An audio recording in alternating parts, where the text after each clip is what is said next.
Pobre Putin delirante. Se suponía que 2026 sería el gran año de Rusia. Este era el año. Donetsk caería y Rusia reclamaría el Donbass. Ucrania se derrumbaría en el sur. Todas las cartas que había que tener estarían en manos de Putin, y unas cuantas más que tenía escondidas bajo la manga. Esa era la narrativa. Pero Ucrania ha hecho añicos los relatos que el líder ruso se contaba a sí mismo y al mundo. Lo que realmente hemos visto en 2026 es que Ucrania ha logrado una victoria tras otra, todas impresionantes. Y ahora hay otra más. La línea del frente de Rusia ha sido destrozada, mientras Ucrania creó un agujero de 25 kilómetros de profundidad, lo que llevó a la recuperación de 120 kilómetros cuadrados de territorio. Rusia está sorprendida, la ofensiva de verano está fracasando, y hemos llegado al momento de la verdad para un líder ruso que no tiene idea de qué hacer a continuación. Oleksandrivka es el sitio del gran fracaso de Putin. En su evaluación de la campaña ofensiva rusa del 13 de julio, el Instituto para el Estudio de la Guerra, o ISW, reveló que las fuerzas ucranianas han informado la liberación de 6 asentamientos y 120 kilómetros cuadrados a lo largo de ese eje particular de la guerra. La liberación ocurrió en un periodo no especificado, según el ISW, como parte de los contraataques ucranianos apoyados por drones de ataque de alcance medio que han dañado la retaguardia rusa. Esos drones paralizan la logística y generan debilidades en el frente. Después, las tropas de asalto de Ucrania irrumpen, atacan bolsones aislados de soldados rusos y los empujan de vuelta de donde vinieron. En este caso, el lugar de donde vinieron está a 25 kilómetros de donde empezaron, mucho territorio que volver a invadir cuando tu ejército avanza tan lento como un caracol recién bañado en sal. Entre los asentamientos que Ucrania ha liberado en este gran avance están Vorona, Tanova, Malivka, Chisneva, Zaporilla y Novohorojivka. Todos se encuentran al sureste de Alexandrovka, señala el ISW. Agrega que lo que hemos visto aquí es la continuación de una campaña que comenzó durante los meses de invierno de 2026. En ese entonces, Ucrania avanzaba en las regiones de Zaporilla y Dnipropetrovsk, y como resultado, se liberaron 480 kilómetros cuadrados de territorio. Sumar estos 120 kilómetros cuadrados adicionales eleva el total a 600 kilómetros cuadrados en lo que va del año, y esa cifra por sí sola resume el 2026 de Rusia. Pero volveremos a eso. Siguiendo con Alexandrovka, tenemos más información sobre cómo Ucrania logró este avance tan notable. Ya les dijimos lo esencial, drones en la retaguardia y grupos de asalto en tierra. Pero hay más que eso.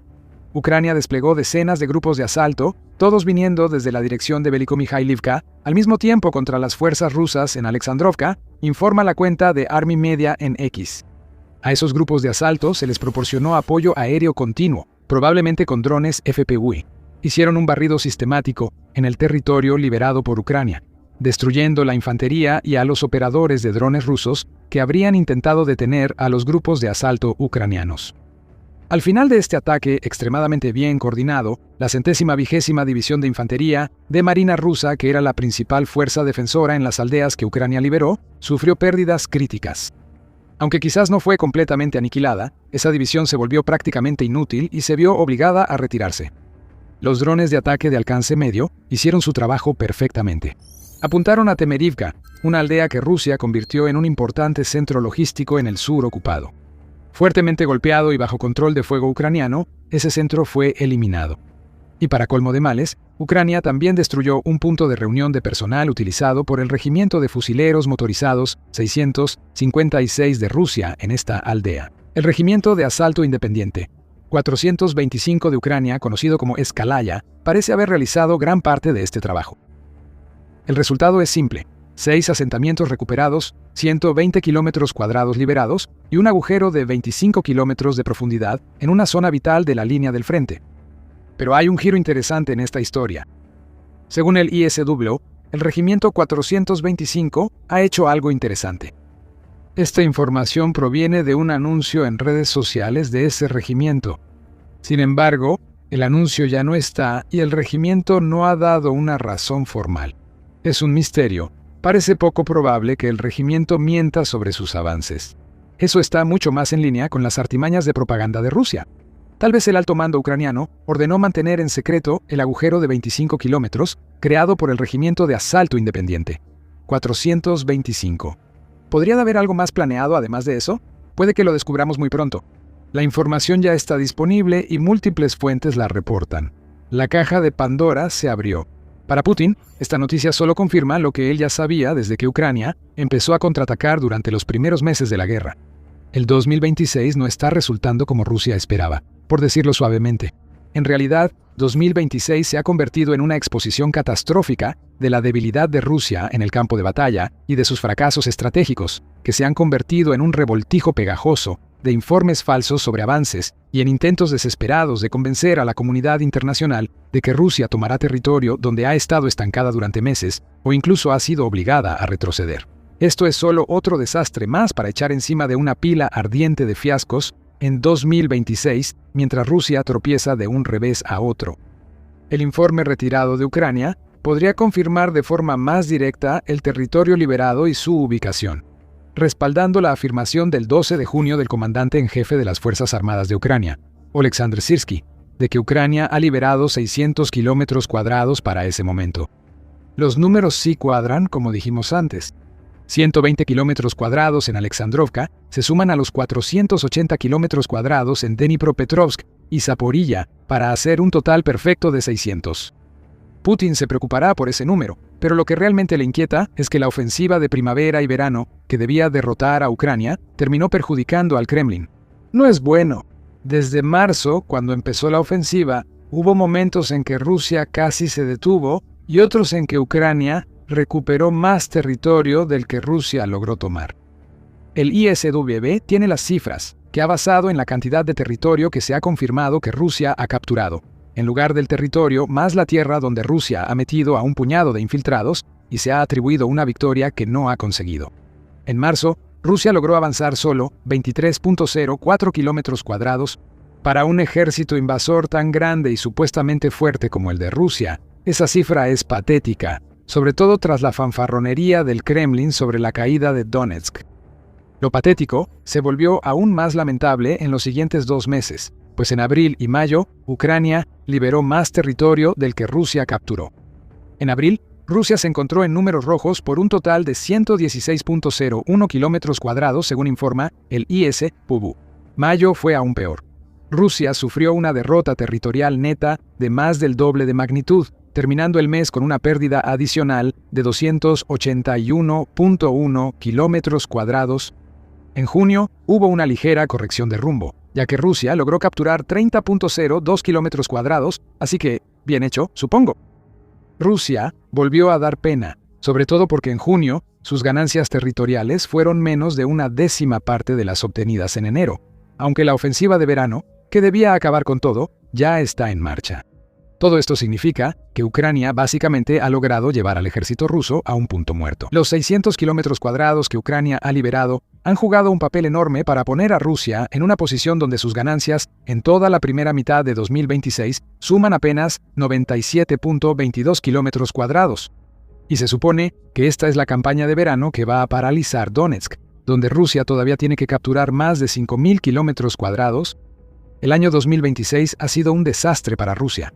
Y no solo en términos de perder 120 kilómetros cuadrados en Alexandrovka y las cifras que entrega el ISW. Aún hay mucho más que mostrar sobre lo mal que ha sido este año para Rusia.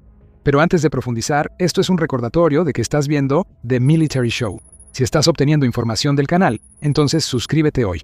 Publicamos videos diarios mostrando la realidad de la guerra en Ucrania que Putin no quiere que veas. Nos enfocaremos en Donetsk, la región que debería quedar bajo control tras la ofensiva de primavera y verano. Podrías pensar que el avance de Ucrania en otras zonas da a Rusia una oportunidad de alcanzar sus objetivos en Donetsk antes de fin de año. No lo hará. Como indica Al Jazeera, Putin tuvo que fijar otra fecha límite para capturar Donetsk. Ya lo ha hecho antes, otras 14 veces. Esta nueva fecha límite sí será definitiva. Donetsk debería caer a finales de diciembre, salvo un milagro para el ejército ruso. Según el medio, al ritmo actual de avance, le tomaría a Rusia 5.150 días para finalmente tomar Donetsk. Esos son 14 años más o menos. Así que el 31 de diciembre está descartado, a menos que Putin haya querido agregar 2040 a su última fecha límite. Que Ucrania abra brechas en las líneas del frente de Rusia no va a acelerar nada, aunque esas brechas estén a cientos de kilómetros de Donetsk. Tampoco lo hará la situación de Rusia en el Mar Negro. Solemos centrarnos en la tierra al hablar de territorio robado o liberado, pero el agua es igual de importante y el Mar Negro era clave en los planes de Rusia. El Mar Negro, barrera entre Ucrania y Crimea, y vía por la que Rusia podía transportar tropas y equipo y lanzar ataques contra Ucrania, se ha vuelto un infierno para los buques de guerra rusos.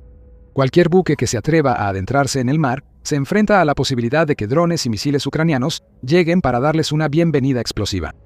El presidente de Ucrania, Volodymyr Zelensky, incluso llegó a declarar que Rusia ha perdido el Mar Negro a principios de julio. Es difícil contradecirlo. Ucrania no tiene buques de guerra patrullando o bloqueando el mar, pero sus drones aéreos y marítimos cumplen igual de bien. Rusia prácticamente ha retirado sus buques de guerra. Ahora que Ucrania se enfoca en el mar de Azov y quema por docenas cada día barcos de la flota fantasma rusa, Putin podría pronto enfrentar la pérdida de ambos mares que Rusia debería controlar. Eso son malas noticias para la Crimea ocupada. Si Rusia no controla las aguas de esa península, no podrá hacer mucho ante los ataques ucranianos contra ella. Si piensas que liberar 120 kilómetros cuadrados y abrir un agujero de 25 kilómetros en Alexandrovka es impresionante, eso no se compara con el daño que sufrirá la invasión de Putin y su estatus como presidente si Ucrania logra aislar Crimea. Crimea provoca que los ocupantes dejen la península. La situación actual de Rusia es trágicamente vergonzosa. Va en el 5º año de una guerra que debía durar 3 días. Cuando Rusia invadió, se esperaba que Ucrania colapsara. Putin parecía creer de verdad que los tanques y vehículos blindados de Rusia entrarían en Kiev y forzarían una rendición casi sin sufrir bajas. Eso fue en febrero de 2022, y Rusia se ha visto obligada a reajustar y luego reajustar de nuevo sus objetivos en Ucrania. Ahora basta con que caiga el Donbass. Putin reclamaría la victoria, pero los plazos y los 14 años que harían falta para Donetsk hacen que esa victoria parezca poco probable. Además, Rusia pierde terreno en otros lugares. Hace un momento hablamos de las bajas. Por desastroso que haya sido 2026 en cuanto a territorio, el verdadero daño lo han sufrido los soldados que Putin envía al frente. Las bajas parecen aumentar cada mes. Rusia perdió entre 30.000 y 34.000 soldados cada mes entre enero y mayo de este año. En junio, superó 1.4 millones de bajas en total, que también fue un mes récord en el que Rusia sufrió 39.460 bajas o 1.298 bajas por cada kilómetro cuadrado que ganó durante el mes. Eso no solo es insostenible, es completamente absurdo. Rusia ahora está enfrentando 19 veces la cantidad de bajas por kilómetro cuadrado que tenía en junio de 2025. La sostenibilidad de esto es otro gran problema para Rusia. En su informe del 14 de julio, el ISW señaló que Rusia ha logrado reclutar a 195.000 soldados por contrato hasta principios de julio de 2026. Eso parece mucho, y lo es, pero no es tanto como Rusia quiere. Debería estar en 204.500 a estas alturas, dado su total de 409.000 reclutas para finales de 2026, y esa meta se estableció antes de que quedara claro lo mal que Ucrania arrollaría al ejército ruso este año. Rusia ahora está reclutando un promedio de 1.090 soldados por día, en un momento en que sus bajas diarias superan regularmente esa cifra por varios cientos. Desastroso. Esa es la única palabra que describe cómo va Rusia en 2026 hasta ahora. Regresemos a Ucrania, liberando territorio en Alexandrovka y otros sitios. La gran pregunta que sigue es qué viene después, y algunos podrían pensar que lo que hemos visto hacer a Ucrania está preparando el escenario para un contraataque mucho mayor en los próximos meses. Es posible, pero poco probable. Lo que ocurre en Alexandrovka es lo que Syrskyi advirtió en enero. Realizaremos una operación defensiva estratégica, pero sabemos que solo defender no garantiza la victoria. Por eso realizaremos operaciones ofensivas para mantener la iniciativa operativa, dijo Syrskyi sobre los planes de Ucrania para el año. Fue un comentario vago que pasó desapercibido para la mayoría, pero lo que hemos visto en 2026 hasta ahora es ese enfoque ejecutado a la perfección. Ucrania ataca con fuerza cuando detecta o crea debilidades en el frente ruso. Eso ocurrió en Alexandrovka. Drones de ataque de alcance medio abrieron brechas y asaltos coordinados permitieron a Ucrania ocuparlas y fortificarse. Es una estrategia eficaz, pero insuficiente para alisar toda una línea del frente de unos 1.200 kilómetros. Si Ucrania no planea una gran contraofensiva, ¿por qué es tan importante Alexandrovka? La respuesta está en cómo Putin planeaba usar este territorio, así como el resto que Rusia perdió en Zaporilla y en Dnipropetrovsk. El plan de Rusia era usar esta tierra como zona de amortiguamiento para evitar que Ucrania enviara tropas y suministros a Donetsk. Esa zona de amortiguamiento está rota, lo que explica el fracaso total de la ofensiva de primavera y verano de Rusia.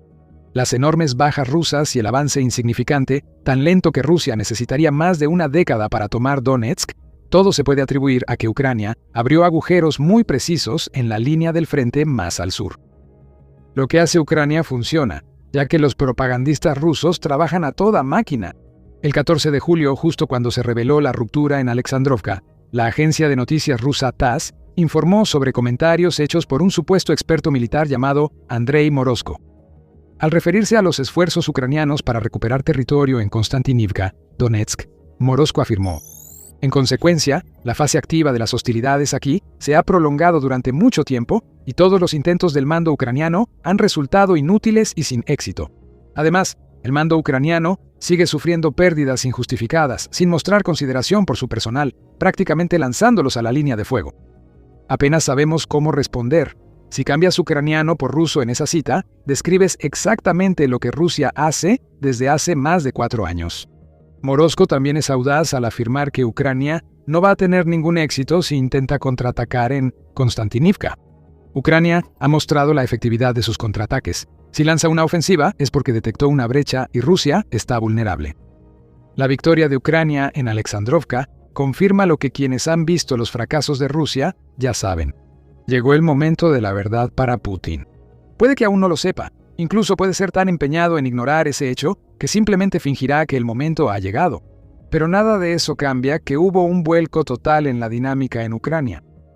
Rusia ya cruzó el punto de no retorno. ¿Perder algunos cientos de kilómetros cuadrados significa que Rusia colapsó? No. Significa que Ucrania halló una fórmula de desgaste que dañará más a Rusia cada día de combate. Truco: los rusos atacan y eliminan a los más débiles en el frente, repiten y dejan que Rusia se desgaste sola. Lo que Putin tiene ahora en sus manos es una versión de Ucrania que es más fuerte que nunca, con más apoyo de los miembros europeos de la OTAN, a pesar de los intentos de Putin por dividirlos.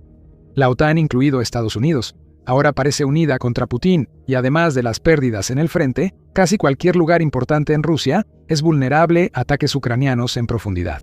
A esto nos referimos con un cambio de dinámica. Alexandrovka, aunque impresionante, es un microcosmos de un problema mayor para Putin.